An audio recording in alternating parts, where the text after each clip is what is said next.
real-world change. There are countless other examples of how Stellenbosch students and alumni have identified problems and taken bold steps to tackle them, like Francis Kadako, who, on top of being a Mandela Rhodes Scholar and entrepreneur, hosts soup kitchens to feed hungry students, or Catherine Lee, whose work supports female prisoners through donations from Stellenbosch students. Just this week on Youth Day, members of the university community walked 13 kilometers to raise funds to clear student debt, which remains a huge impediment to access to higher education, effectively locking underprivileged students out and stalling true transformation. I draw great pride from knowing that I am now forever connected to an institution that has fostered this type of care for its students and society at large.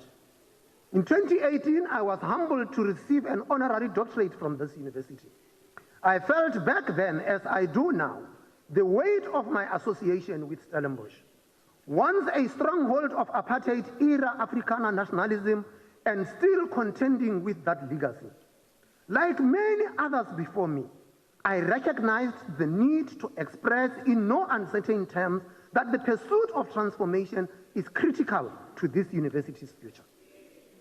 It is true that even in the iron grip of apartheid, there were members of the Stellenbosch University community who were vocal in their opposition to the regime, including the late economist Sampeter Blanche, whose work inspired wider resistance amongst the student body. But it is equally true that change came far too slowly, and that reluctance to transform persisted well into the country's democracy.